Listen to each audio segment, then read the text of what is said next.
Gara Finfinneetti baqachuun haaraa miti. Kan daa'ima kanaa garuu seenaa addaa qabaa jedhu maatiin. Harmeessaa addee Maartaa Taaddasaa dubbifneerra. Akka harmeensaa jedhanitti abbaa maleeti kan ijoollee isaanii guddisaa jiran.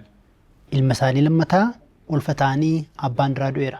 Yeroo kanatti jiruun itti cimnaan ijoollee isaanii qabatanii Dambidoolloodhaa gara Anfillootti hojii humnaa hojjechuuf deeman. Abuu eelee namarraa hunkureeni oyyaa miicceenii ittiin jiraachisaa ture.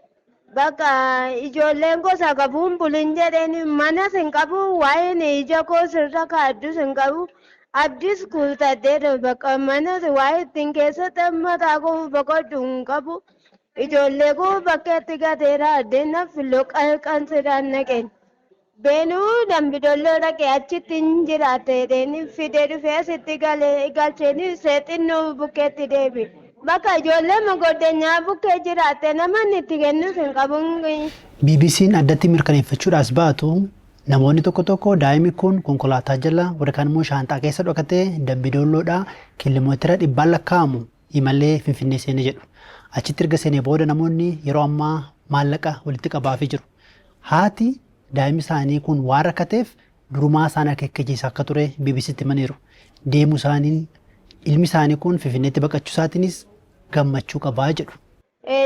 Bakkuma ati nanagarreen naqaati maaliif sammuu koo dhiphistaa galii naan jettaa ijoolleen si dhawurree gaafanii itti dheekkamee manatti gaggashu yeroo harmeen koo fuuchuudhattu harmee koon baqata. Baqqaan waaqayyoo lubbuu isaa oolche kan maal jechuun danda'an kana. Isin amma maaliin jiraattu? Maaliin of jiraachistu? Kan siraa madaqeen jiraachisu tokko waa ittiin jiraadhu nama dhaqxee dhukkubsattuudhanii nama hojii hojjete jiraachisuu danda'u sumini nama ijoollee kana qallabu sumini akka jireenya kootiitti. Mucaa keessan eega Finfinnee galee bilbilaan dubbistanii? Eeyyee. Maal isiniin jedhe?